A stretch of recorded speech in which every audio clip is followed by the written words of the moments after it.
Hola a todos, bienvenidos a un nuevo episodio aquí en su podcast Sueños y Procesos, patrocinado por los cursos propedéuticos universitarios en proceso. Y hoy vamos a platicar con una profesionista que es egresada de la Facultad de Veterinaria, específicamente en la licenciatura de Biología.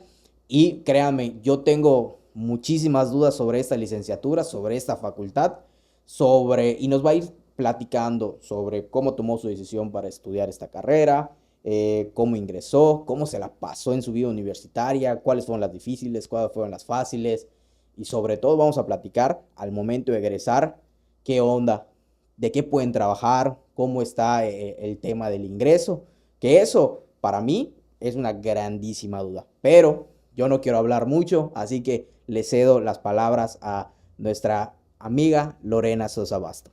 Hola, hola, buenos días, tardes, noches, a la hora que nos vean. Lorena Sosa para ustedes. Ok, Lorena, pues bienvenida, muchas gracias por tu tiempo. ¿Y a qué te dedicas hoy en día? Platícanos. Bueno, hoy en día me dedico a cultivar especies. Mi trabajo ahora es, yo sé que nos va a hacer falta agua a futuro, yo sé que nos va a hacer falta alimento y estoy intentando cultivar el alimento que a lo mejor nos va a servir ahora y a futuro. ¿Qué alimento? Todo lo que viene siendo animales, plantas marinas, o sea, todo lo que se pueda cultivar en agua salada. Todo lo que se pueda plantar en agua salada. ¿Cómo Es llegas a, correcto. a esta área? Bueno, primeramente soy bióloga, o sea, mi licenciatura es biología. Yo tomo esta decisión de ser bióloga porque yo desde muy chiquita, la verdad, no sé si es una ventaja o no. Yo recuerdo cuando estaba en la prepa y mis amigos estábamos tomando como que qué decisión o qué carrera íbamos a estudiar. Y yo toda la vida les dije, yo sí sé que mi carrera es biología marina.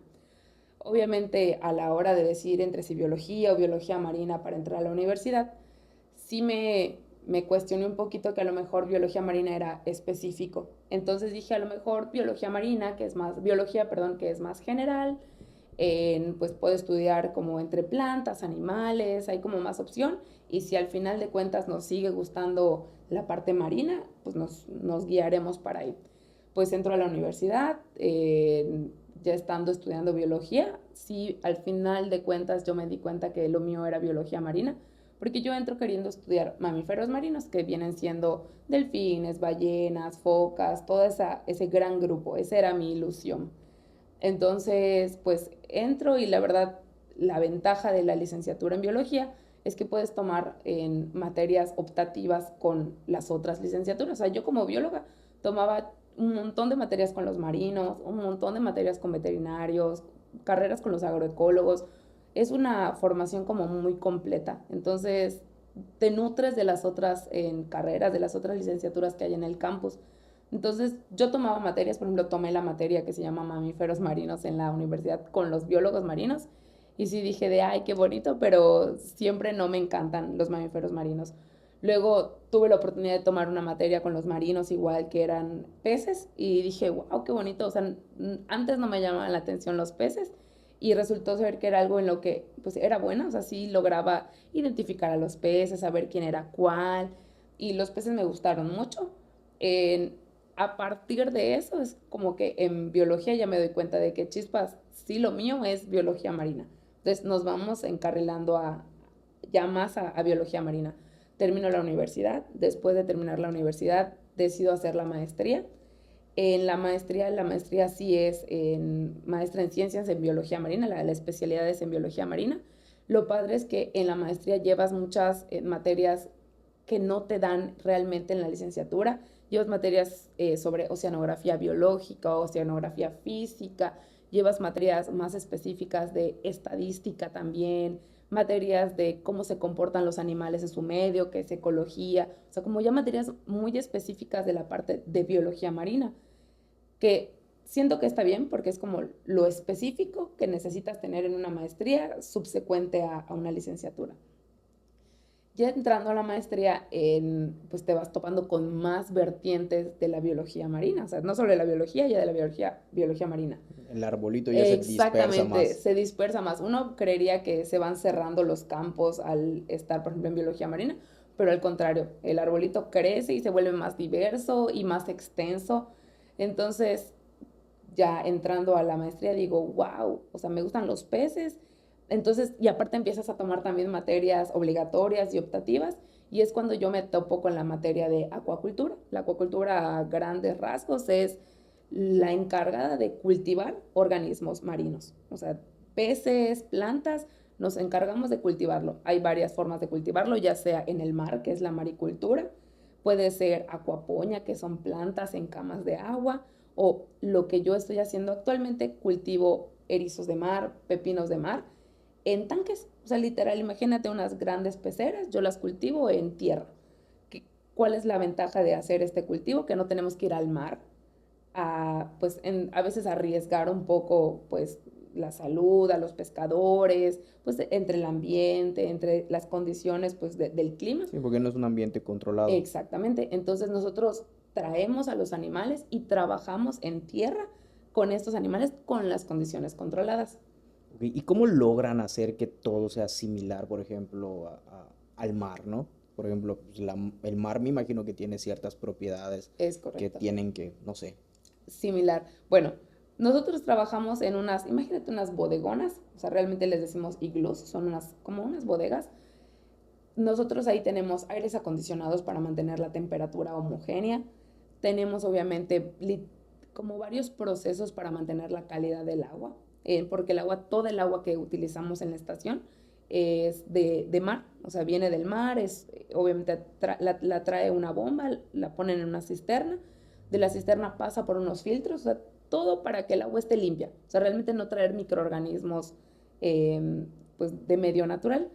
Esta agua entra pues al sistema donde estamos trabajando y mantenemos la temperatura, el oxígeno del agua, aparte tenemos pues unas piedras que mantienen la oxigenación, o sea, intentamos controlar todas las características del agua para nuestros cultivos. Y todo esto, al ser demasiadamente controlado, no pierde como que la naturaleza en sí. Sí y no, o sea, no pierde la naturalidad porque intentamos como que ajustarnos al medio de los organismos que en este momento estemos cultivando, pero pues siempre se ha visto y se ha sabido, o sea, en la literatura hemos visto que los animales sí al estar en cautiverio pueden o reducir tallas o tardar un poquito más en crecer. Sí, efectivamente, las condiciones en cautiverio no son las mismas que en medio natural. O sea, por ejemplo, no podemos replicar lluvias, no podemos replicar pues las mareas, las corrientes, o sea, cuestiones muy físicas y químicas que se dan pues en el mar, que pues a lo mejor en cautiverio no. Ok. Y todo esto, específicamente, ¿lo sentiste ya que estabas en la universidad o lo sentiste antes? Me decías, desde niña lo siento, pero a Sí, veces, por ejemplo, vas sintiendo varios intereses, es pero correcto. ya, digamos, cuando encuentras una figura o un momento en tu vida que dices, esto es lo que quiero estudiar o esto es lo que de verdad, por lo que decidí estudiar eso. ¿En qué momento de tu vida dices, Wow, yo creo que sí desde que estaba muy chica, pero era porque pues a mi papá y a mi mamá siempre les ha gustado mucho el mar. Entonces yo siempre estaba como que mucho en contacto con el mar y yo siempre era muy curiosa. O sea, siempre veía las conchitas, los caracolitos, que las alguitas, que todo lo que estaba en el mar, en la costa. Entonces a mí siempre me llamaba la atención eso. ¿Y qué me hace creo que tomar la decisión de biología? Que era la carrera que a lo mejor mis papás no querían que estudiara porque pues mis papás pues mi mamá es licenciada en administración de empresas, mi papá es ingeniero, entonces ellos querían que estudiara o una ingeniería o esto de contabilidad o que fuera abogada. Más que nada se enfocaban a que fuera abogada, de que es que tienes el carácter, tú puedes estudiar para derecho y no es que no me gustara, pero yo sí sentía la vocación de que lo mío era biología. Entonces, como que ante esas oposiciones también me hicieron pues decidir que sí, o sea, biología era totalmente lo que quería estudiar. Hasta, ya sabes, como papás no queriendo que estudies la carrera que quieres estudiar, me decían, pero te vas a tener que ir en camión, pero ¿y cómo te vas a mover a Tishmaquil? Porque pues la universidad está en Tishmaquil. Entonces yo les dije, a mí no me importa, si yo me tengo que levantar a las 5 de la mañana para irme a la universidad, lo voy a hacer. cuáles crees que hayan sido esas, tal vez esas tres trabas más difíciles que te pusieron, además de esto que ya me comentaste? Chispas. Uno que te dicen que no es lo que ellos esperaban que estudiaras o sea, como papás, como padres. Creo que esa es una de las más difíciles. Dos, que pues te tienes que mover de Xmaquil, que sí está largo Lejito, está retirado. el tramo, pero ya al final del día, o sea, hoy por hoy yo te digo, no hay mejor experiencia que me haya tocado en la licenciatura que pues tener que cruzar el centro, o sea, yo, pues la casa de mi mamá estaba en Chencú, entonces ya de Del Chencú, otro del extremo. otro extremo, tenía que levantarme, bueno, dependiendo del horario que me tocara, a veces me toca en la mañana, en la tarde, pues tenía que salir de mi casa de Chencú y agarraba la combi de Linda Vista, que pasaba ahí por casa de mi mamá. De casa que agarrara la combi de Linda Vista al centro me hacía entre media hora, 45 minutos. De donde para la combi de Linda Vista tenía que atravesar pues todo lo que viene siendo el Lucas de Galvez, el San Benito, atravesar todo el mercado. El segundo paradero. Exactamente, para el segundo paradero que era, bueno, el camión que 50 llevábamos era el Xmaquil. 50 Xmaquil, es Claro. correcto. Y obviamente del tomar el camión para la universidad, igual te tomabas unos 45, 50 minutos, dependiendo de cómo fuera el O sea, camionero. para que llegues hora 30 o 2 Dos horas. horas, es Dependiendo de las correcto. ganas. Es correcto. Y a veces, como que en la calle aledaña donde paraba el camión de 50, paraban las combis de Tsununcam. Obviamente en las combis te haces, no sé, 25, 30 minutos, porque el combista va Qué súper ganas de. rápido, exactamente, llegar. Entonces, luego te daba risa porque entre cuatillos te hablabas y te decías, ¿dónde estás? ¿Dónde estás? ¿Ya estás en las combis? Sí, vente, ya estoy en las combis, no hay fila. Entonces llegabas y pues tu cuatillo ya te estaba guardando el lugar para irte y alcanzabas combi de Tsununcam y llegabas súper rápido a la universidad. Pero si llegabas 5 minutos tarde a agarrar la combi, ni modo, agarrar camión, o luego correr a la otra calle para agarrar el camión que ya había ido. No, no, no, divertidas, de verdad. No hay como esas divertidas. O sea, en vez de que fueran como cosas que me desalentaran a estudiar en biología marina, fue algo que dije, sí voy a poder, o sea, lo voy a lograr. Y pues yo así conocí, bueno, hoy en día yo puedo ir al centro y me encanta pasear al centro gracias a que lo tuve que pasear durante la universidad. Conocí muchas cosas, me sentía muy independiente al poder moverme sin ninguna restricción pues, para ir a la universidad. Entonces siento que en vez de como que fueran pesares, fueron ganancias pues, para mi vida diaria, para hoy, Tal hoy vez en día. esos limitantes te dieron una fortaleza Es correcto. y te duplicaron todo el poder y el amor que traías por esta carrera. Sí. Oye, Lore, dentro de que nos estás platicando, pues mis papás no estaban. Y esto sucede muchas veces, créeme. Tenemos muchos alumnos que de repente llegan y te voy a contar una historia. Ujú. Y ahí te voy a decir el por qué. De repente, ¿no? No voy a decir ni nombres ni género. Llega un alumno, alumna, y nos comenta, no, no, yo quiero estudiar ingeniería. Sí. Y el papá resulta que es doctor. Ya. Y dice, no, no vas a estudiar eso. Y pues el que está inscribiendo pues está así como que incómodo, ¿no? Y pero bueno, ya una vez aunado, no, pues sí, vas a estudiar ingeniería. Ujú. Los inscriben y todo. El caso es que después, pues nos marcan y nos dicen, ¿hay alguna forma para que ustedes le digan a mi hija o en su examen vocacional salga que sí va a ser para doctor? A lo que, Wow. sí, imagínate, a lo que yo quiero llegar, ¿cómo logras tal vez persuadir? Y eso más que nada, no una duda mía, sino tal vez desde tu punto, ¿cómo lograste como persuadir o tal vez de que estirar un poco, o flexionar un poco la idea de tus papás para todos esos jóvenes que tal vez nos escuchan y estuvieron en ese momento o están en ese momento que tú estuviste? Yo creo que va a sonar muy cruel, pero esa fue mi realidad en ese momento. Obviamente mis papás me decían que, pues estudiando biología marina, yo pues no iba a lograr tener trabajo, no me iban a pagar bien, no iba a ser una carrera bien pagada, o sea, como que todos los contras que te pueden dar de cualquier carrera, o sea, de cualquier cosa, o sea, que no vas a lograr vivir de ello, que no va a ser un buen trabajo, etcétera, etcétera. Entonces, yo al menos me aferré a la idea de que es lo que quiero y literal yo la frase que me volteé y les dije a mis papás, así sea tortillas y frijol que pueda comer todos los días, va a ser el frijol y la tortilla que me voy a ganar de haber estudiado biología. Entonces, mis papás se quedaron sin palabras. O sea, no supieron qué decirme. O sea, estaba, creo que yo tan aferrada al sueño de que era lo que yo quería, lo que yo sentía que tenía que estudiar, que a partir de que les dije eso ya no supieron qué decirme. O sea, lo único que fue de, wow, pues vas, dale, o sea, demuéstranos que así va a ser. O sea, demuéstranos que con esa determinación de que aunque sea que comas tortilla y frijol todos los días, va a ser a través de tu carrera, demuéstralo. Entonces, justo siento que fue un reto personal poder, uno, disfrutar de la carrera que yo quería estudiar y dos, de pues que ellos se dieran cuenta de que sí era lo que pues mi vocación me llamaba a hacer en la vida.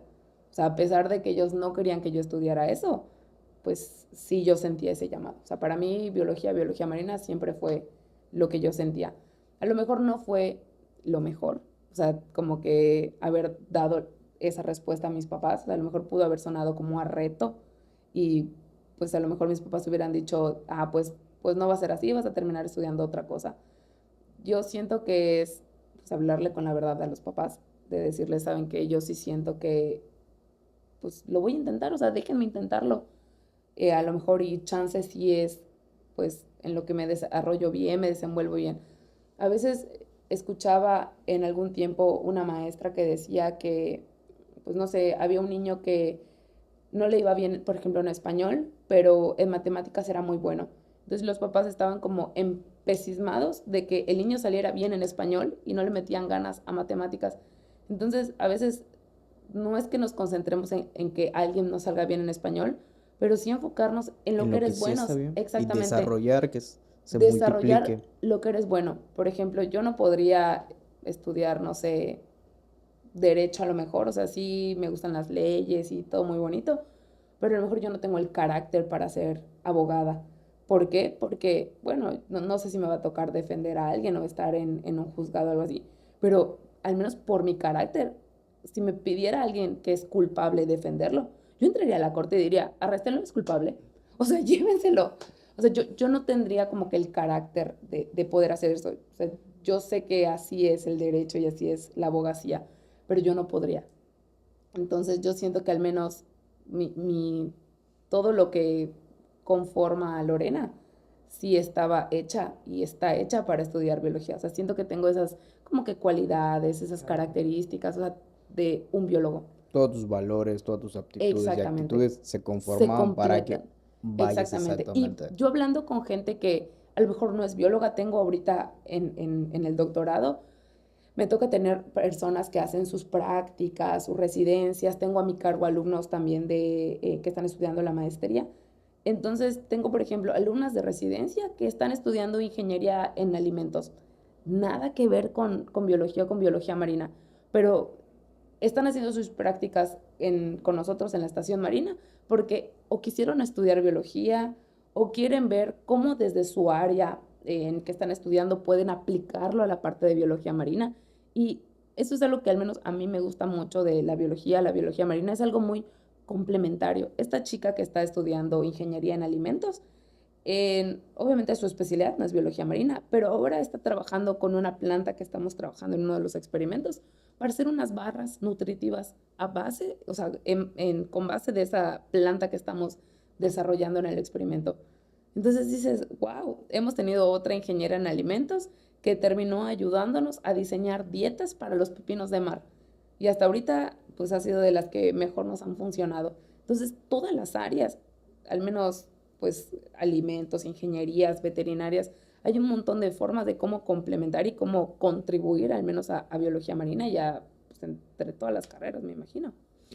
Por ejemplo, yo tuve una grandísima duda y Sí, te hablo desde mi ignorancia y tal vez también desde el momento en que tiene muchas dudas. ¿Qué tanto puede hacer un biólogo marino? O vamos a ser más específicos primero.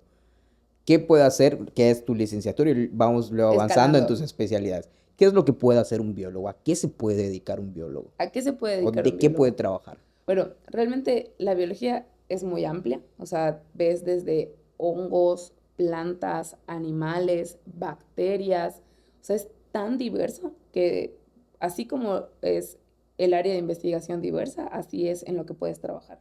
O sea, un biólogo puede trabajar haciendo o sea, que son muestreos de impacto ambiental, puede trabajar en laboratorios, puede trabajar en conjunto con los químicos para, obviamente, hacer análisis de bacterias, pueden trabajar con genética, con genómicas, metagenómicas, son áreas ya muy especializadas en la genética.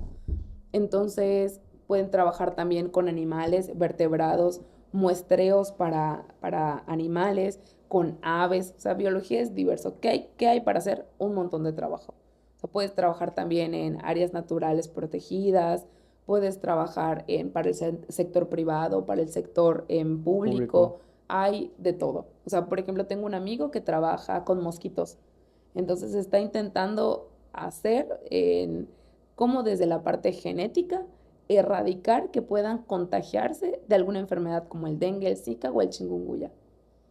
Entonces, o sea, de verdad es muy complejo en donde puedes trabajar. Trabajo hay, mucho trabajo. Por ejemplo, hay muchísimo trabajo, entonces desde el área tal vez de la investigación, la Es correcto. aplicación, y por ejemplo, si alguien no se quiere dedicar a estas áreas, ¿qué más pueden hacer? Por ejemplo, pueden ser docentes o pueden trabajar en una empresa, no sé, de Es algo. correcto, o sea, tanto biólogos como biólogos marinos, o sea, yo siempre les digo a la gente, emprendan. O sea, a veces nos meten el chip de cuando seas empleado, cuando trabajes en no sé dónde, cuando tú seas el encargado de no sé dónde. Yo siempre he dicho, hay que chipear a nuestros jóvenes para que ellos sean los jefes, para que ellos sean los dueños, para que ellos sean los que den trabajo. ¿En qué sentido? Tú como biólogo o biólogo marino puedes poner una consultoría ambiental. Ok. Entonces te puedes dedicar a hacer mías, te puedes dedicar a hacer un montón de estudios para o construcciones o áreas naturales. Entonces, en esta parte de emprender puedes poner una consultoría. Dos, para los biólogos marinos o también los biólogos pueden estar involucrados en esto, pueden poner centros de buceo, pueden involucrarse en ecoturismo. A veces hace mucha falta ecoturismo, por ejemplo, donde hay pues ruinas, donde hay en zonas arqueológicas. Hace falta a veces biólogos porque pues cuando van y te dan la plática o los que se encargan de cuidar el área, pues no siempre saben cómo cuidar el área, no saben cuáles son los animales o los organismos que habitan ahí. Entonces, hay mucho trabajo donde un biólogo marino puede emprender en ese ámbito. Centros de buceo, hacer buceo recreativo, que es parte también del ecoturismo. O sea, hay muchas cosas donde pues se pueden juntar de verdad diversas áreas y emprender. O sea, yo siempre digo, busquen emprender. O sea, hasta hacer divulgación científica. Puedes hacer en ONGs, que son organizaciones no No gubernamentales, gubernamentales. en cómo ganan dinero estas personas que tienen ONGs a base de donaciones. Entonces, estas ONGs se dedican a lo mejor a limpieza de playas, Claro. se dedican a divulgación científica, que es darle a conocer a la gente qué pasa. Por ejemplo, yo antes lo hacía como que por cariño al arte, la verdad como que el doctorado me ha frenado un poco a hacer divulgación científica, pero yo lo hacía en mis redes sociales. Le preguntaba a la gente, tú cuando vas a la playa y quieres pescado frito, ¿qué pescado pides? ¿Qué pescado se te viene a la mente? El mero. Mero. ¿Pero por qué mero? Tal vez porque es de, como de generación en generación se puede decir, Es solo por correcto. eso. Realmente una de las como que con las informaciones que empezaba muy fuerte era con eso, con respecto al mero. Porque uno por cultura, o sea, es muy cultural decir ir a la playa, al Te puerto. dicen, es el que no tiene hueso. Exactamente. O el que tiene menos ¿Qué hueso. se te antoja de pescado frito? Mero. Estoy en un 85, casi 90% seguro que a las personas que le dicen que están comiendo mero, no No es mero saben lo que qué es están mero. comiendo. Es correcto, Yo he es tenido esa correcto. teoría también. Entonces, no es que no se deba comer mero, hay una temporada en la que se puede pescar el mero, pero pues hay otros pescados que son de verdad muy sabrosos. Me atrevería a decir que hasta más sabrosos que el mero. Y de verdad sería un impacto que digas, esto que estás comiendo no es mero y está aún más sabroso, tiene menos huesos. Entonces, sí es muy cultural. Pero esa es la chamba de los biólogos marinos, darle a conocer a la gente eso que a lo mejor nosotros como biólogos y biólogos marinos sabemos y la demás gente no.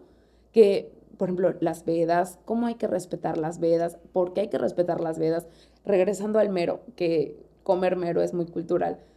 ¿Tú sabías que, por ejemplo, para que un mero, bueno, al menos una hembra de mero, alcance el tamaño adecuado para su pesca, bueno, para su primera reproducción, que es para que tengan descendencia? El tamaño para que tengan crías son aproximadamente de 6 a 10 años. El pez debe de tener de 6 a 10 años para ser una vez papá o mamá. Y el tamaño de una hembra mero que ya ha tenido su primera pues, desarrollo sexual, o sea, su primer desove o liberación de esperma, es de aproximadamente 1,5 metros.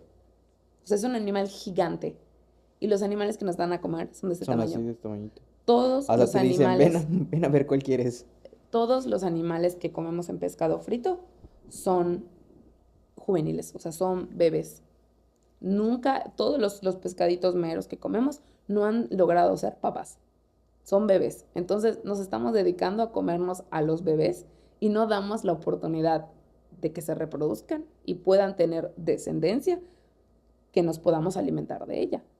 ¿Y cuál sería un buen, por ejemplo, me dices, cuál es el que regularmente pides? ¿Cuál sería el que debemos de pedir o Yo qué tú para nos comer, recomiendas? yo les recomiendo el boquinete. El boquinete. Se impresionarían de lo rico que sabe el boquinete en frito, en postas, como lo quieran comer. Para mí el boquinete es el mejor pescado que hay. También está la corvina es deliciosa, la carne es súper jugosa y riquísima, porque hay gente que me dice, es que no me gusta que sepa tan mariscoso, que sepa tan a pescado, y yo, ¿Has comido mariscos? es pescado, pero no importa. Pero el boquinete sabe muy bueno, la corvina sabe muy buena, los pargos saben muy buenos, las rubias saben muy buenas. O sea, sí hay mucha variedad de peces que puedes pedir en pescado frito que no sea mero.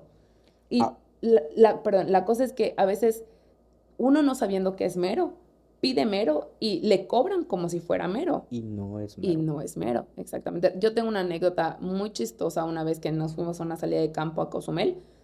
Un doctor nos llevó a ver áreas naturales protegidas y era temporada de veda de mero. Nos sentamos en un restaurantito y pues agarran y te ofrecen tenemos en pescado frito y es mero, 100% mero. Y todos así de, ¿cómo? Si está en veda.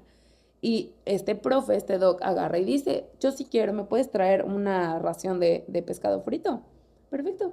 Y obviamente el doc, Con la con la maña. experiencia y la maña, le pregunta, pero es el pescado frito completo, ¿verdad? Y le dicen, sí, completo. Bueno, van, lo cocinan, le asientan el mero, y ve el doctor y se queda así y lo prueba. Llama al mesero y le dice, chico, esto no es mero. No, claro que sí es mero, que no sé qué. No es mero. ¿Cómo me va a estar diciendo eso? Ahorita le traigo al chef. Y ya mandan a llamar al chef, para no cerrar el cuento. El doc le dice, si tú me aseguras que esto es mero, yo ahorita te traigo a Profepa y te van a cerrar todo esto, porque estamos en temporada De veda. de veda de mero, y tú no deberías de tener mero aquí. Ay, es que disculpe, que no sé qué. Terminaron admitiendo y pidiendo una disculpa porque no era mero, porque estaban en temporada de mero. Entonces, digo, a veces el doc que sabía y que conocía y que sabe, pues sí les puede como que debatir que no es. Pero ¿cuánta gente no ha comido otras cosas que no es A un mero? simple mortal, ¿no? Exactamente, sí, claro. O sea, tienes que conocer al pez, o sea, ¿Y tú como para crees que poder. parte por ejemplo, ellos saben que no es mero? O incluso ellos mismos se los venden con la creencia que es... Normalmente como si están en el puerto, o sea, a pesar de que no ellos sean los pescadores como tal, sí saben de mariscos, o sea, sí saben de los Ah, pescados y ok. todo. Entonces, yo sí siento que al drede venden, pues, otro pescado que Claro, no es y mero aumentan y sus aumentan las ganancias. ganancias, exactamente. Y el problema de que tuvieran mero, a pesar de que fuera veda, es que pasa una sobrepesca de estos animales. ¿Por qué? Porque, por ejemplo, que abran la veda de cualquier animal, por ejemplo, que sea de mayo a, por ejemplo, de abril a mayo, un mes que tengan para pescar, que la veda está abierta y pues, se pueda pescar el animal. ¿Qué hace mucha gente? Congeladores. Sobrepesca el producto, el organismo, el recurso y lo manda a congeladores. Pero no estamos haciendo nada. O sea, al fin de cuentas, la veda no está funcionando porque deberías pescar una cantidad, o sea, para la temporada nada más. Pero entonces, como saben que va a haber en veda en 11 meses de los 12 del año, pues pescan como para poder tener recurso 11 meses. Entonces, no estamos haciendo nada, o sea, no está funcionando realmente la veda. ¿Qué falta o qué hay que hacer? Que ese es otro trabajo que pueden hacer los biólogos y los biólogos marinos, proponer temporalidades de veda, hacer estudios, investigar para saber qué hacer y cómo obviamente se comportan estos organismos para decir, no, fíjate que la temporada de mero no debería de ser de abril a mayo, debería de ser, no sé, de febrero a mayo. Puedes abrir un rato la veda y a lo mejor de agosto a noviembre volver a cerrar la veda porque o se están reproduciendo o están teniendo, no sé, a lo mejor hay juveniles que están en resguardo o lo que pasa, por ejemplo, con el pulpo también. Bueno, no sé si sabes, pero las hembras ponen huevos, cuidan a sus huevos, salen sus bebés pulpitos y la hembra, al final de cuentas de toda esta temporada de cuidar a sus crías, ella muere. La mamá muere. O sea, al final de como que esta temporada de, pues le dicen de estar encuevada, de que la hembra está encuevada de los pulpos, la hembra muere, termina muriendo. Entonces, a veces a la hembra la pescan antes de terminar este proceso de, pues, como incubar a sus huevos, incubar a sus crías. Entonces, pues no logramos ni que la hembra cuide a sus crías, ni que las crías sobrevivan para que a futuro, cuando haya temporada de pulpo, podamos pescar a las crías que ya crecieron. Entonces, esa es como que la importancia de investigar y la importancia de también respetar las vedas. Y sobre todo, como tú dices, divulgarlo. Porque al final del día, todo esto que me estás contando, yo no estaba ni enterado del por qué es tan importante una veda. Es correcto. Y también el por qué es tan importante también a veces dejar de pedir y decir, oye, vamos a pedir otro tipo de cosas, porque también sabemos, porque no lo venderían.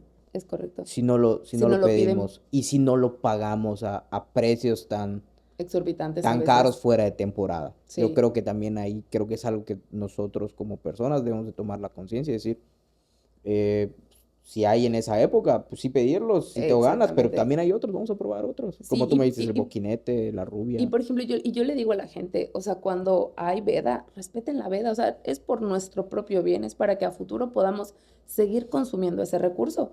Cuando no hay veda y se puede consumir, adelante, consúmelo, o sea, no es un recurso prohibido, no es algo que no puedas comer, sino simplemente respetar como deben de ser los tiempos de todo. O sea, eso a lo mejor como que con las vedas, también falta como enseñarle a la gente que puede, pues ellos mismos hacerse cargo como lo que tú dices, a lo mejor si ellos no lo piden, no lo va a tener, sí, el pescador no lo va a sacar, no lo va a vender a los restaurantes, porque a mí me pasaba con mi familia. O sea, por ejemplo, el caracol blanco, el caracol rosa está totalmente prohibido, pero hay temporada para poder comer caracol blanco.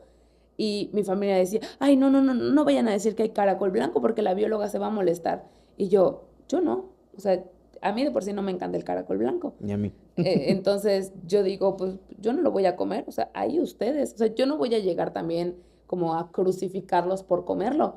Pero pues cuando a lo mejor quieran comer caracol blanco y no haya, ustedes lo provocaron. O sea, no vayan a decir, ay, es que la bióloga no está haciendo nada para que no haya caracol blanco.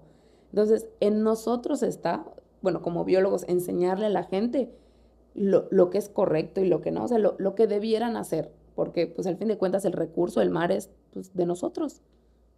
Ok, de acuerdo. Nos estabas platicando que esta historia del mero te sucedió en un viaje... Sí, de campo. De campo. ¿Qué es un viaje de campo? ¿La escuela lo hace? ¿Qué onda? Lo bonito de la carrera, que eso es al menos algo que igual me gusta porque, bueno, al menos yo siento que soy tanto teórica, pero muy práctica. Yo soy muy visual, yo tengo que ver las cosas.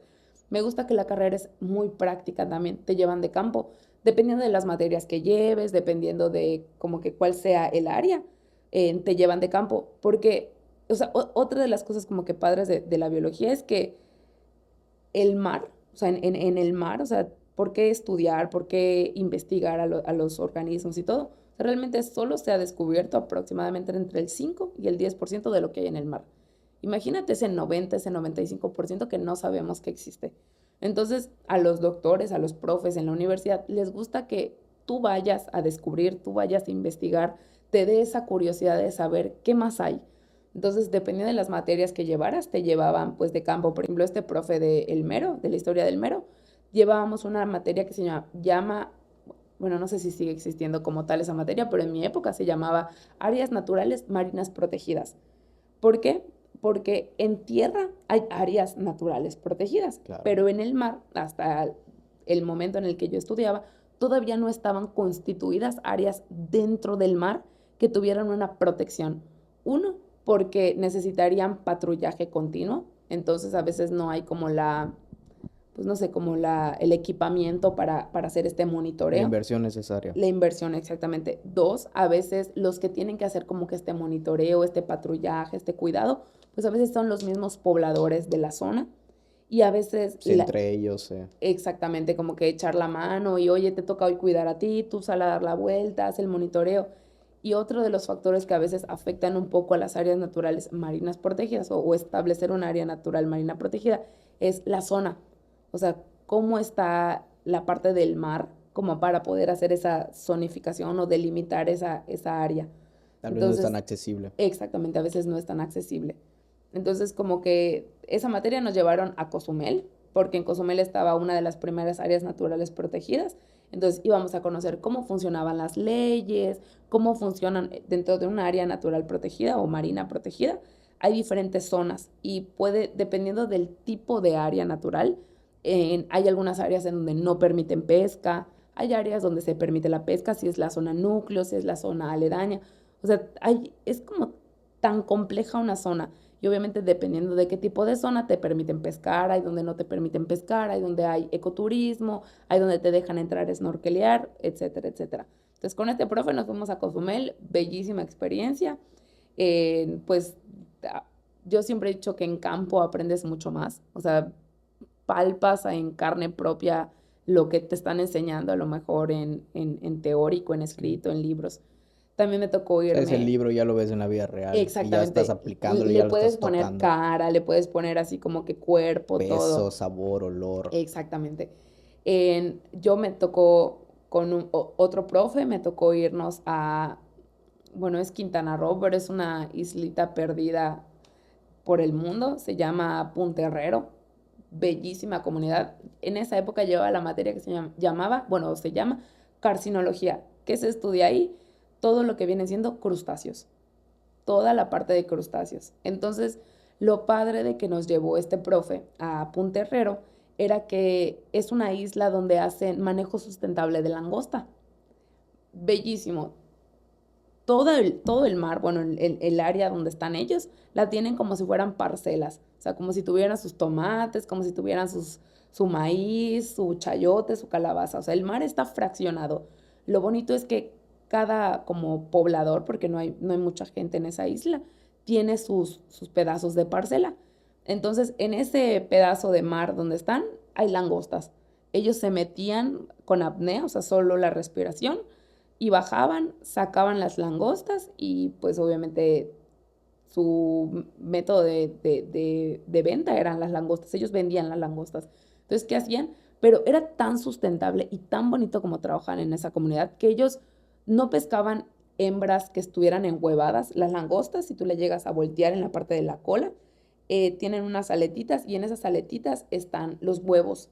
Se pegan ahí, la hembra pega ahí los huevos y los mantiene durante toda la parte de, pues, como el incubamiento de esos huevos.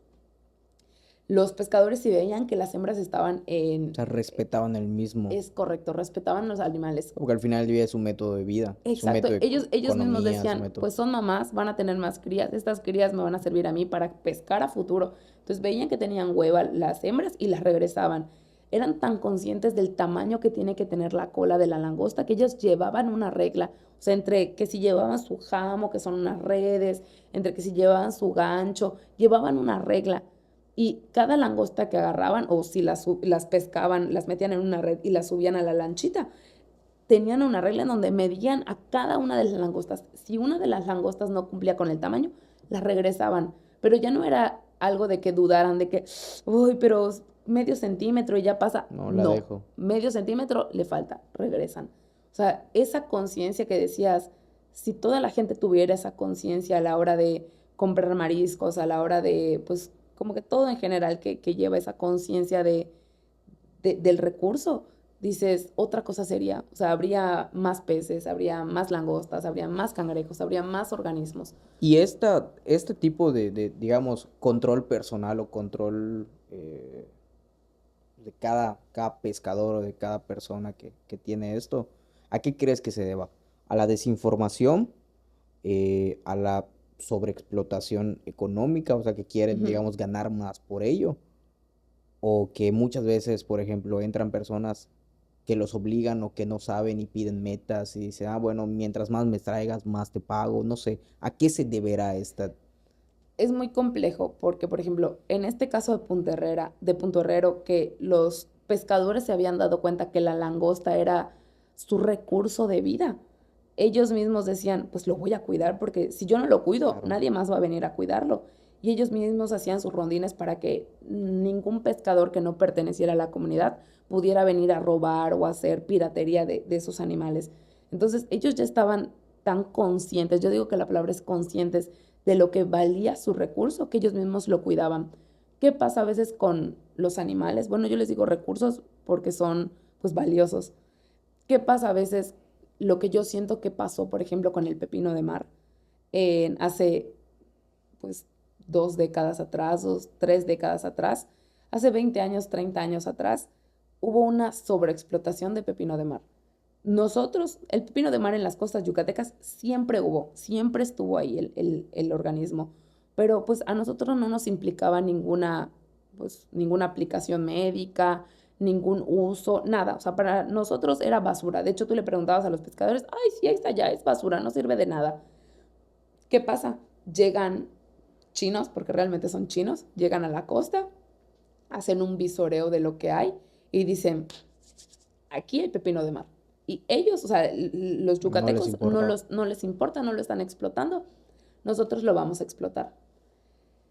¿Cuál es la problemática? Que el pepino de mar empieza a estar muy bien pagado. Si el kilo a lo mejor de pescado, bueno, ellos le dicen recurso escama, que es pescado, te cuesta o te lo pagaban a 40 pesos, 50 pesos el kilo de organismo que trajeras, los chinos se voltearon y te decían, te pago 300 pesos el kilo de pepino de mar. Pues empiezas a... O sea, si yo fuera un pescador y me dijeras, te pago 300 pesos por kilo de pepino de mar, ay, vámonos a pescar pepino de mar. Obviamente, cuando empieza este frenesí de pues, pescar pepino de mar, pues los pepinos estaban en la costa. O sea, tú entrabas al mar a 2 metros y habían toneladas de pepino de mar. Obviamente, a los asiáticos, pues para ellos mucho mejor. O sea, tú coléctame. Y al menos en lo que viene siendo el Golfo y la parte del Caribe, hay 4 especies de importancia comercial para los asiáticos, para los chinos, que 2 de ellas eran como que las más importantes para la pesca. Le dicen pepino de mar café y pepino de mar lápiz. ¿Por qué? Porque para ellos tenía la piel, la textura adecuada, el color adecuado, o sea, tenía la piel, la textura, el color, todo lo que ellos querían Era para... perfecto. Exactamente, era perfecto para comer. ¿Por qué ellos comen, los asiáticos, los chinos más que nada, comen pepino de mar? Uno, porque creen que cura enfermedades provenientes de virus, de bacterias, y creen, ellos tienen la teoría que curan el cáncer. ¿Por qué digo creen? Porque hasta el día de hoy, hasta la fecha, no hay ni un estudio científico que compruebe, o sea, que realmente Tiene esas bases, ¿no? tenga las bases de que comer pepino de mar o consumir pepino de mar realmente erradica alguna de esas enfermedades o el cáncer. No lo hay, no existe, hasta la fecha no hay. Y pues como todos en, pues no sé, personas de la cultura asiática y así, creen que todo es afrodisíaco. Entonces, entre que si es afrodisíaco y cura enfermedades, lo empezaron a depredar. ¿Qué pasa? Que les empiezan a enseñar a los pescadores de aquí cómo pescar esos animales. Entonces le dicen, bueno, si tú me traes un kilo de pepino de mar, te voy a pagar, no sé, 300 pesos. Y la cuota empezó bien bajita, empezó con 100 pesos, que luego con 150, que luego con 200, que luego con 300. Y el pepino de mar lo puedes vender crudo o lo puedes vender, les dicen sancochos, que literal era agua de mar y sancochaban en los organismos. Primero que nada, apestaba, el sancocho de pepino de mar apesta terrible.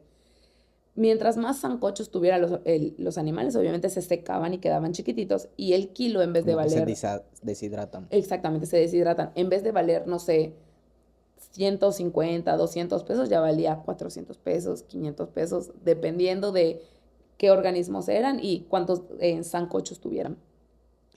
El, Hay un frenesí impresionante por esta pesquería que, repito, no es que los pescadores quisieran pescar al pepino de mar, sino que era lo que les estaba dejando en ese Ah, momento. era el boom. Era el boom, o sea, de verdad, Su boom económico de los no pescadores. sabes cómo terminaban los pescadores después de cada temporada de pepino de mar.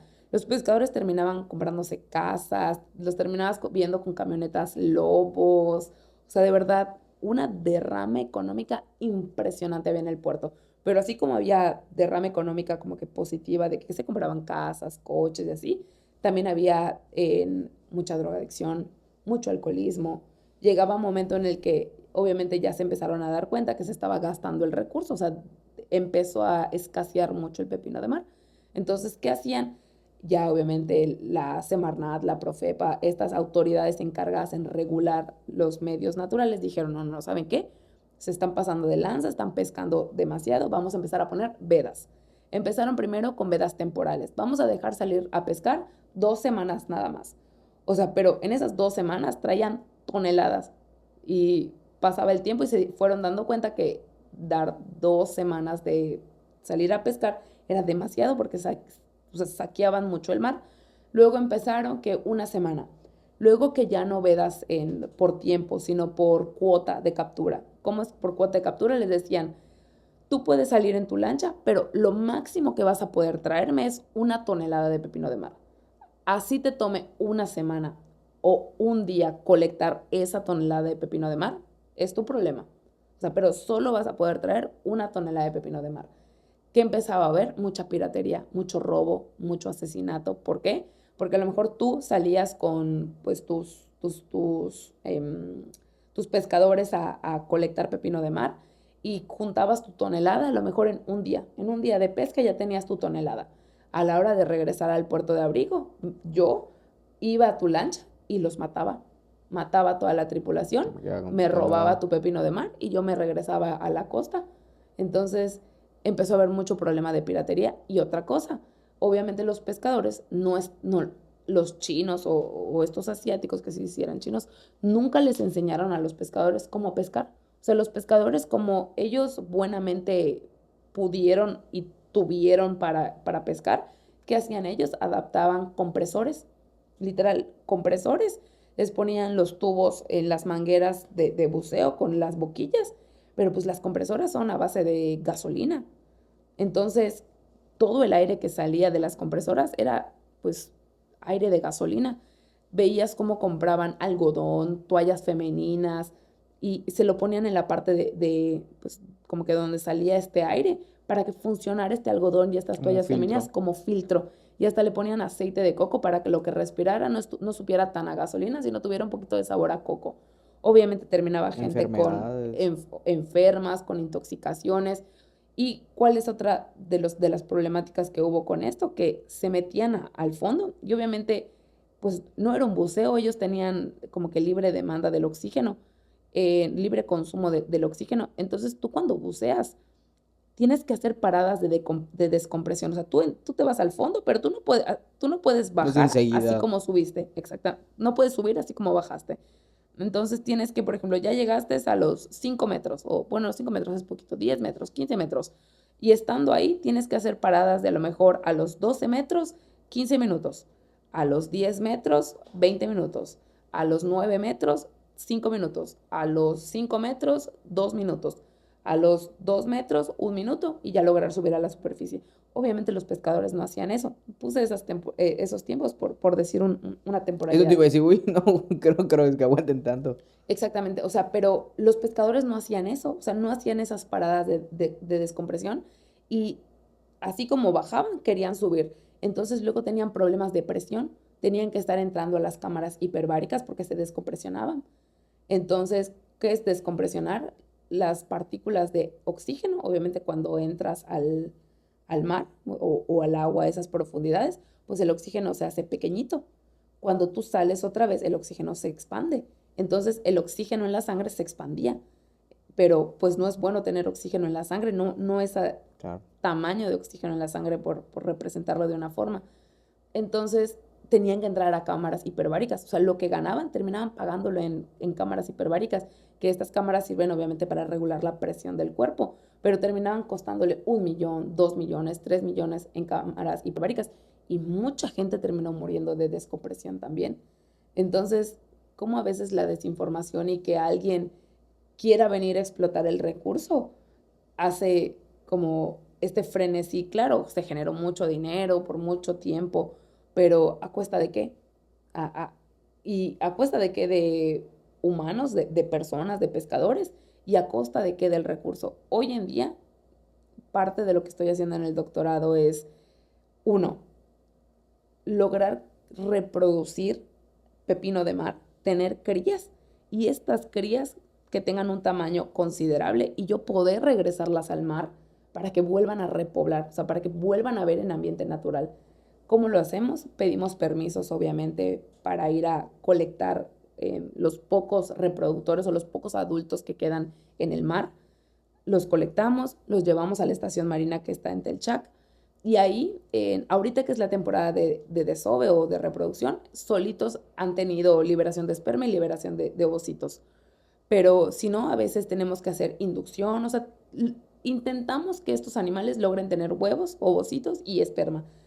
Ya con eso realmente poder tener crías y poder regresarlas al mar. Eso es lo primordial que estamos intentando hacer ahorita.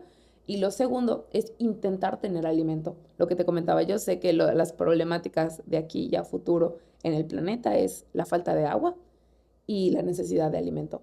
O sea, eso jamás se va a acabar. Somos demasiada gente y todas las personas necesitan comer. Entonces, intentamos cultivar estos organismos, tanto pepino de mar para regresar, erizo de mar, tenemos cultivo también de peces, tenemos cultivos de algas, todo un sistema que se alimenta entre ellos para poder crecer a todos. O sea, por ejemplo, ¿qué estoy haciendo? Tengo plantas y tengo algas. Se las doy de comer a los erizos. Los erizos de mar hacen popó. Este popó lo consumen los pepinos de mar. Lo que hacen, el popó que hacen los pepinos de mar, que de hecho ellos se dedican a limpiar todo el fondo, hacen popó y todavía siguen quedando en componentes de materia orgánica e inorgánica. Esta materia la termina de absorber mis algas y mis plantas. Las plantas y las algas se nutren de los desechos de los pepinos de mar. Y ya con estos nutrientes que absorben las plantas y las algas, me sirven para crecer a estas mismas. Y estas mismas me sirven para alimentar a los erizos. Es como una pequeña cadena trófica. Eso intentamos. ¿Y qué es lo importante de esta cadena trófica? El bajo consumo de agua que tenemos. O sea, todo eso lo cultivamos en un mismo, como en una misma pecera, por así decirlo. Y toda esta agua pasa por unos filtros para que el agua no la tengamos que desperdiciar, no tengamos que tirarla. Pasan por esos filtros, se limpia otra vez el agua y vuelve a circular. Toda esa agua está pasando siempre en esta pecera y limpiándose, porque obviamente el exceso de nutrientes malos puede pues, provocar que mueran los pepinos, que mueran los erizos.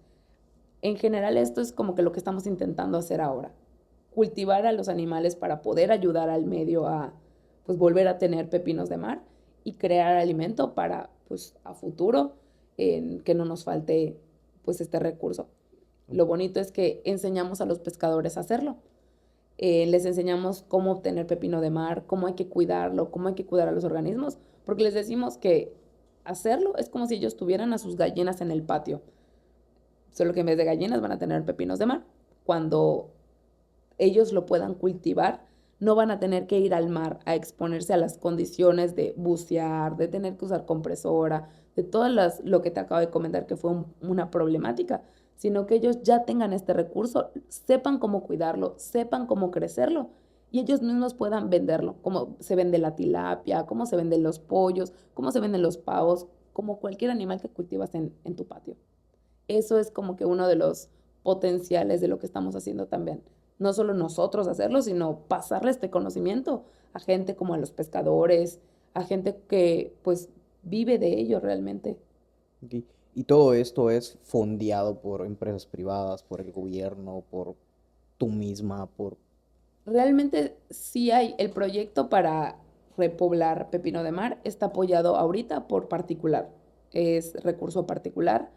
El CIMBE está pues a su vez, que es como autónomo, pues entre que alumnos que están en la maestría, alumnos que estamos en el doctorado, pues tenemos cierto recurso para pues poder hacer investigación, que en parte hacemos investigación, para poder desarrollar como que estas técnicas, estas dietas, o sea, todo lo que tenemos que investigar para pues poder lograr pues cultivar a los animales, poderlos hacer crecer, poderles enseñar a los pescadores a hacerlo. Es como ahorita un mix entre el privado y el público. Ok, de acuerdo, público, pero pues dentro de Ajá, de exactamente. cada uno de ustedes, de sus propios recursos. Es correcto. Ok, de acuerdo, pero creo que es algo que creo que debería haber un poquito más de importancia, ¿no? O de proyección, creo Es que se le correcto. podría decir. Ok, está muy interesante todo lo que me dices y créeme que nada de lo que hoy me estabas platicando, ni idea, es Sí, a veces sí un pasa. mundo completamente aparte y sobre todo que me dices, les estamos enseñando para que ellos mismos cultiven y sea como su propia parcela, su propio gallinero, Exacto. su propio recurso que tienen que ir alimentando y Ujú. creciendo ellos Y mismos. yo aparte, después de estar como que estudiando biología y todo, yo creo que algo muy importante que intento como que dejarle a la gente a la que le enseño, por ejemplo, a cultivar pepino de mar, a veces nos tocan alumnos que van de otras universidades a la estación a ver cómo funciona todo eso. Yo siempre les digo que tienen que conocer las cosas para poder quererlas. O sea, uno no cuida algo que no conoce. Entonces, primero tenemos que conocer, en este caso, a los pepinos, a los erizos, conocerlos. Ya que los conocemos, quererlos, o sea, tener este aprecio, porque vas a empezar a cuidar lo que amas. Entonces, una vez que tengas este cariño por eso, lo vas a cuidar. Entonces, la gente tiene que conocerlo, tiene que conocer que hay vedas, tiene que conocer pues todo lo que hace un biólogo marino, por su medio. Y yo creo que ese es algo como que de las cualidades que tiene que tener un biólogo marino, esta pasión por querer cuidar las cosas, esta curiosidad, esta hambre por conocer, por saber, por poner una solución, por poder, pues no sé, como que generar como cambio, este cambio en el medio y en otras personas. Ok. Muy fuerte, la verdad. Sí, Y de todo esto, pues mira, yo me imagino que debe haber un montón de resiliencia, debe haber muchísima empatía con la naturaleza, con el ser vivo. Pero, ¿qué cualidades crees tú que debe de tener alguien que aspire a estudiar esta carrera o esta licenciatura? O sea, tal vez 5 cualidades o aptitudes que debería de tener alguien. yo sí creo que la primera debe ser querer aprender, o sea, esta curiosidad, esta hambre de conocer. Y no solo esta hambre de querer conocer, sino de saber que solo somos un organismo más en este vasto universo de Un organismos. organismo depredador. Exactamente, sí. De hecho, ahorita pues, en que están hablando sobre las tormentas tropicales y la formación de huracanes y así, en un comentario de un colega biólogo decía que no hay peor, pues como que depredador o cosa mala en el mundo que no sean los humanos. O sea, nosotros desgraciadamente somos los que ocasionamos a veces, Nuestros pues, propios males. nuestros propios males, es correcto. Entonces, pero para cualidades que tenga que tener un biólogo marino, mucha curiosidad, mucha hambre por querer conocer, por querer cambiar, por querer proponer. A veces, por ejemplo, en mi caso, yo no es que no me gustaran las matemáticas, pero yo decía, ay, ya estudié biología, voy a entrar a estudiar biología, no va a ser necesaria las matemáticas. Chicos, error. Esto de, no es como que vaya a ser, pues, no sé si decir matemáticas muy complejas, pero en biología todo tiene que estar comprobado matemáticamente. Si no está comprobado matemáticamente, no existe. Entonces, sí estudié matemáticas. Esto de realmente tener gusto por aprender. O sea, tenemos que ser a veces muy humildes. De hecho, la naturaleza te enseña a ser muy humilde, a decir, wow, eso yo no lo sabía, pero ahora lo estoy aprendiendo. Entonces, tomar como que todo lo que la naturaleza te enseña y aplicarlo también. ¿Qué otra cosa yo siento que debe tener un biólogo? Ay, no sé, como que tiene que ser muy participativo. O sea, tiene que tener Proactivo. proactivo. Es ese como, no sé, como intuición, como querer hacer cosas, o sea, querer cambiar ciertas cosas, ser muy proactivo. Y de hecho, la licenciatura te lleva a ser así, o sea, te va como, a veces te dejan tareas de equipo, a veces te dejan proyectos en los que tú mismo tienes que ser el que proponga el cambio, el que proponga, pues no sé, como a veces actividades, a veces por ejemplo, en la materia de áreas naturales protegidas, nos decían, ¿y ustedes qué propondrían? ¿Qué harían diferente? O sea, esto ya es lo que se hace. ¿Qué harían diferente? A lo mejor pensar como que fuera de la caja, o sea, no sé, cómo desarmar la cajita y tener que analizarla de otra forma, como muy inventivos. A veces a los biólogos nos tenemos que ser muy inventivos y muy adaptativos. Tenemos que ser como muy maleables, poder adaptarnos a Flexibles. las cosas, exactamente. Porque pues así como te va a tocar salidas de campo, a lo mejor donde te toque dormir en un hotel, a lo mejor te va a tocar salidas de campo como me tocó a mí, que te toque dormir en casa de campaña, o que no te toque dormir en casa de campaña y te toque dormir en hamaca con mosquitos. O sea, todas las variables que pueden haber en el campo que no puedes controlar. Entonces sí tienes que ser también muy versátil, muy adaptativo, Espíritu muy aventurero. resiliente y espíritu aventurero. Sí, sí, sí. Tienes que tener como, pues sí, sentir como la conexión con la naturaleza. Y si no, yo siento que la carrera te lleva, Poco a poco lo exacto, sí, vas a a llegar a amarla. desarrollando, desarrollar ese gusto. Yo siento tan solo con platicar contigo, puedo sentir esa pasión que tú tienes por todo lo que haces.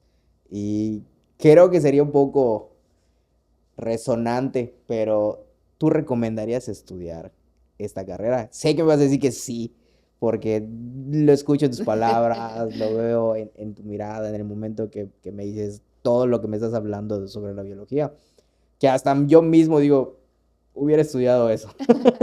Te Sí lo pasa. prometo, hubiera estudiado eso, digo. Pero sí, sí, que obviamente vas a decir que sí, ¿por qué la recomendarías? A todos esos chavos que están así a punto de, o no saben qué estudiar y, a ver, déjales ahí un... Yo sí recomendaría estudiar biología o biología marina, porque al fin de cuentas somos vida. O sea, estamos estudiando la vida, o sea, estudias la vida. Entonces, así no sea como que estés muy seguro si estudiar biología o biología marina, hazlo. Si lo que yo siempre luego le digo a la gente, por ejemplo, mi hermanita quería estudiar medicina y luego se dio cuenta que medicina a lo mejor no era lo de ella. Le digo, equivócate. O sea, vale equivocarse y no hay mejor equivocación, yo digo, que estudiar biología o biología marina. O sea, si al final de cuentas entras y estudias y te das cuenta que no es al final tu vocación biología marina, pues eso es lo que te va a servir en general, es la vida, estás estudiando pues cómo estás conformado tú, cómo está conformado el mar, cómo está conformada pues la tierra en general. Entonces es una muy bonita equivocación. Y si no es una equivocación y terminas de estudiar la carrera y todos los semestres y decides que sí biología marina, es una gran sorpresa de verdad todo lo que terminas de conocer y lo vasto que es la biología, o sea, lo vasto que es la vida, desde la bacteria que al rozar con el agua le da el olor a tierra mojada, que es de donde sale el nombre de petricor, que es ese olor, hasta cómo estamos constituidos genéticamente, o sea, cómo se tienen que enlazar componentes químicos para que podamos existir así como nos vemos. Entonces, sí, nunca es un error estudiar ni biología marina. De verdad, háganlo, no se van a repetir. Fíjate que no estabas diciendo eso de el rosar y que cambia tu... Hoy casualmente leí un artículo sobre un poblado o un lugar, ¿no? Ujú. Donde la gente ya desarrolló ciertas cualidades que pueden sumergirse y pueden durar más de 10 minutos, 15 minutos Buceando. y buceando, ¿no? O sea, fíjate, casualmente hoy temprano Ajá. leí eso y dije, uy, ¿cómo puede ser que de repente empiecen a tener ciertas u otras cualidades, ¿no? O digamos otras cosas en el ADN Ujú. y acaba de agarrar, pero así ad hoc a lo que me estás Sí, platicando. y es que es justo esa adaptabilidad, o sea, como, por ejemplo, me imagino que esas personas viven cerca de una riviera, cerca del mar, entonces sus, su vida, o sea, al estar tan en contacto con el mar, los ha tenido que hacer adaptarse a aguantar la respiración, a lo mejor el recurso pues está profundo y lo tienen que conseguir en el mar, o los animales en Isla Galápagos, las iguanas que bucean, hay unas iguanas negras que están especializadas en buceo, entonces hay tantas cosas por conocer que así repito, entres a la licenciatura y te des cuenta que al fin de cuentas no es lo tuyo, estoy segura que entrando a la licenciatura hay algo que te va a interesar. Es tan vasto, de verdad es tan amplio lo que hay por conocer. Solo estudiando hongos te podrías quedar de verdad impactado de lo mucho que hay que conocer o que hay por investigar, aprender de los hongos, así como de cualquier organismo del que podamos hablar. Así estemos hablando de plantas, así estemos hablando de animales, de lo que sea. O sea, de verdad, la biología es enorme. Es la vida, estudiamos pues, toda la vida. Ok. Ahorita ya estás hablando, digamos, de la universidad, para que recapitulemos un poquito, Sí, sí, porque sí. está muy buena la plática. Pero, por ejemplo, ¿cómo es que me dices, pues elegí biología porque sentí que era un poquito más abierto y no tan específico Ujú. como la biología marina? Pero lo que muchos eligen hoy en día cuando eligen la facultad CCBA, Sí ¿no? se ve así. Campus de Ciencias biológicas y y agropecuarias en mi agropecuarias, corazón. ¿no? ¿Cómo es que no elegiste tal vez, por ejemplo, médico veterinario zootecnista o por qué no escogiste agroecología? Agroecología. De hecho, sí había pensado en Porque son agroecología. esas cuatro materias, Cuatro. cuatro licenciaturas que hay. Veterinaria, agroecología, biología y biología marina, las cuatro. Sí había pensado en agroecología, siempre me ha gustado el cultivo de plantas, parcelas, aprender cómo es la parte del campo, todo eso. Siempre se me hizo muy interesante, pero creo que como que mi parte de conocer siempre fue más como un poquito a la investigación y a los animales básicamente. Entonces sí, eso me llevó a elegir biología, Y si fuera los pero animales, ¿por qué no veterinaria? porque en veterinaria ven más la parte médica, o sea, Ok. ven más la parte de fármacos, ven más la parte de, pues, anatomía en, obviamente, animal, pues, cómo curar, o sea, sí ya más la parte como, pues, sí, como médica. Entonces, Ok. no es que no me encante, pero como que esa parte de sangre, como que esa parte de fracturas, como esa parte de tendones, las esterilizaciones, y yo decía, uy, no, no, no, no, no, ahí no voy. O sea, digo, no me sentía como que preparada para tener la vida de un animal corriendo por mis manos. Pero a diferencia de que llevábamos materias donde teníamos que abrir organismos, o sea, me tocó abrir una iguana, me tocó abrir un gato, me tocó abrir un tiburón, me tocó abrir una gallina, pero pues ya estaban muertos los organismos, no estaba su vida en mis manos. Entonces, obviamente, ¿qué hacíamos? Pues estudiábamos cómo estaba conformada la anatomía, qué tenían, qué esto y qué lo otro, pero los animales ya estaban muertos. Claro, era aportación a la ciencia. Exactamente, y era aportación más que sí yo tener que pues curar a bueno, a estos perritos, a estos gatitos, etcétera, etcétera. Entonces, sí, por eso yo no me inclino tampoco a veterinaria, porque yo al menos no tenía esa aptitud, creo yo, de poder pues curar, ver fracturas, fármacos, etcétera, etcétera. Ok, fíjate, ya nos dice una diferencia entre cuáles son estas dos licenciaturas, Sí. pero quiero saber la diferencia más importante entre biología y biología marina. Básicamente, la biología es todo lo terrestre y la biología marina, todo lo marino. Ok, Pero la biología es como el área principal. O sea, en teoría, la biología podría como que englobar a biología marina, pero sí hay como que esa división. O sea, al menos hasta en las materias que llevábamos en la universidad. En biología, por ejemplo, cuando tomabas materias de peces, que se llama ictiología, los peces que te daban eran peces de ríos, de lagos, de cenotes, todo lo de agua dulce. Y en biología marina llevabas la misma materia de ictiología, solo que veías todo lo que eran peces de agua salada, o sea, todo lo que estaba en el mar. Y eran totalmente diferentes. O sea, la anatomía de los peces, las espinas, las aletas, totalmente diferente. Entonces, todo lo que es de tierra y agua dulce es biología y todo lo que es marino es agua salada es biología marina. Básicamente así. ok, de acuerdo, qué gran Sí, comparativa.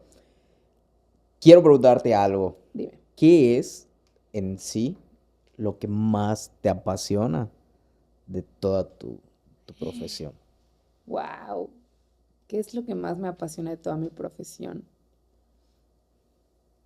Ay, es que yo creo que son muchas cosas, pero creo que la que más me apasiona es poder compartir con la gente lo que sé. porque siento que el conocimiento debe ser como Compartido. multidireccional y compartido. O sea, de nada sirve que nosotros como biólogos, como científicos, generemos información si la información se va a quedar almacenada en un libro, en un artículo, en un ensayo, y gente que a lo mejor no sea biólogo o biólogo marino, no le llegue esa información. O sea, ¿a ti de qué te va a servir que yo estudie los pepinos de mar? De nada. Y menos si yo no te comparto esta información a ti. Creo que es lo más bonito de mi carrera, de mi licenciatura, o sea, de lo que hago en general. Poder compartir con la gente esta información. O sea, a veces me toca con los pescadores cuando le explicas, no es que mire, esta es una hembra, este es un macho, esto pasa así, funciona así. Te dicen, wow, yo no sabía eso. Ese momento en el que ese pescador, esa persona, ese alumno, cualquier persona te diga, yo no sabía eso, qué padre, gracias por enseñármelo. Uf, para mí, yo cumplí con mi meta en la vida. O sea, me pasa hasta, por ejemplo, con Jorge, que a veces, pues, llego a la casa y le digo, oye, mira, ve esto, como hoy con el desove y la liberación de esperma de los pepinos de mar. Me dice, wow, qué padre. O sea, yo para mí ya logré mi cometido en la vida. O sea, que todas las personas tengan a lo mejor un poquito de noción de lo que pasa, que nosotros sabemos a veces a lo mejor muy específico, muy científico, muy rebuscado, como poder enseñárselos en a lo mejor como que términos más sencillos. Eso, Y hoy podemos contarles y mostrarles acerca de esto del exacto. desove. Cuéntanos, para que igual se lo vamos a estar transmitiendo así en el Sí, bueno, videito. realmente ahorita estamos en temporada de reproducción de pepino de mar y de erizo de mar. ¿Qué sucedió el día de hoy en la estación marina? Tuvimos una hembra liberando huevos, bueno, no huevos, ovocitos, porque los huevos es cuando ya están fecundados. Ok. Y teníamos a dos machos liberando esperma. ¿Qué hacemos nosotros para O sea, el lograr momento perfecto. el momento perfecto? Que obviamente observamos, las hembras de pepino de mar, también los machos, suelen tener una danza, les decimos un baile.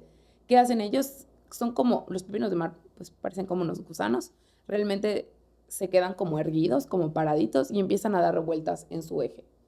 Ya después como de 30 minutos, 45 minutos haciendo este bailecito, empiezan a liberar. Ellos tienen, al doctor Olvera odia que diga que parece que es un granito. El doctor Olvera es el que es mi asesor de tesis. Fue en la maestría, está ahorita en el doctorado. Con ellos, de hecho, somos los primeros que hemos logrado en tener en pepino de mar en cautiverio. Los primeros en lograr toda la parte de desarrollo larvario en Yucatán con estas especies de pepino de mar, con pepino de mar café. Somos los primeritos que lo logramos hacer. No había registro. Pioneros. Somos los pioneros teniendo el registro y al Qué menos orgullo. en tierra. O sea, nunca, nunca, nunca se había logrado en cautiverio. Entonces, sí es un trabajo que ha costado mucho tiempo, mucho esfuerzo, mucho trabajo. Pero repito, al doc odia que yo le diga que los pepinos de mar. Imagínate que este gusanito que es el pepino de mar tiene su cara. Yo siempre les digo que es que se imaginen que los pepinos de mar en la parte de su frente tienen como un granito. Este granito no es un granito, es un gonoporo. Es donde ellos liberan si son hembras, ovocitos, y si son machos, esperma. En este granito, ¿qué pasa? Después de su bailecito de 30 minutos, 45 minutos, este gonoporo se inflama. Si es hembra, saca chorros donde liberan los ovocitos. De hecho, lo van a ver en el video. Se ve como liberan en los ovocitos, parece hasta espuma. ¿Qué hacemos nosotros? Colectamos manualmente en los ovocitos y también como en la misma tina, pero pues de otros lados están los machos empezando a liberar esperma, también tenemos que colectar con pipetas en esta esperma para que luego en unos, bueno, imagínense unos cubos de acrílico, mezclamos los ovocitos, mezclamos la esperma, les damos como un pequeño agitado manual. Obviamente todo esto muy delicado porque pues podemos igual romper los ovocitos. ¿Cuál es la meta de hacer como que esta mezcla? Que los ovocitos se fecunden con la esperma y ahora sí ya tengamos huevos. Entonces ya teniendo huevos, Ya es la cría. ya exactamente, ya empieza toda la parte del desarrollo larvario de los organismos. ¿Qué hacemos también? Ya que tengamos esa mezcla, la pasamos a unas tinas, a unos tanques, a unas peceras que nosotros les llamamos incubadoras. Entonces los ponemos ahí y ya vamos alimentando a las larvas. Obviamente primero pues van a eclosionar de ese huevo y ya de ahí los vamos alimentando con algas para que, pues, primero, lo curioso de estos animalitos es que los alimentamos con microalgas que están así súper chiquititas, son microscópicas estas algas, pero entre lo microscópico hay diferentes tamaños de microscópico. Obviamente les damos las más pequeñitas ahorita que son larvas que empiezan su desarrollo larvario, porque si les damos microalgas muy grandes, atrofiamos la boca de los pepinos. Entonces, si su boquita es de este tamaño y le damos un alga así, No lo el puedo que comer. intenten comerlo les atrofia la boca y eso produce mortalidad, produce que se mueran. Entonces tenemos que darle una alga chiquitita para que la puedan comer y empiecen a crecer adecuadamente. Es toda una ciencia, es todo un trabajo que nos ha costado mucho tiempo y mucho esfuerzo. Me imagino el nivel de paciencia. Es correcto. El nivel de paciencia que se debe tener para poder estar trabajando cada uno de estos Y no solo eso, por partículas. ejemplo, tú no sabes cuál es hembra y cuál es macho. No es como, por ejemplo, los humanos que tú distingues que ella es hembra, él es macho. En los pepinos de mar se llama dimorfismo sexual. Tú no sabes cuál es hembra y cuál es macho hasta que liberan o esperma o ovocitos. Y es que aparte son bien traviesos porque tienen hermafroditismo, que es esto que en una temporada pueden ser hembras y en una temporada pueden ser machos. O sea, son hermafroditas. Tú no sabes cuál es cuál hasta el momento. Hasta que decidan en qué Hasta que decidan ellos qué son. hacer su baile de Exactamente, apareamiento. es correcto. Y normalmente los machos primero empiezan a liberar esperma. Tú vas a ver que hacen su bailecito y los machos empiezan a liberar esperma.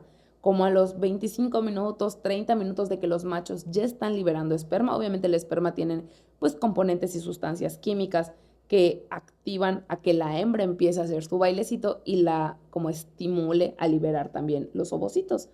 Entonces es mucha paciencia estar ahí y obviamente como los colectamos manualmente, tienes que estar así, esperando en qué momento la hembra va a liberar los ovocitos y Estás colectando el en esperma. el cortejo, Exactamente, estamos viendo ahí todo el show. el show.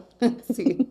Es tan padrísimo. Pero es bellísimo, es bellísimo. Es de las cosas más bonitas que me ha tocado ver en la vida.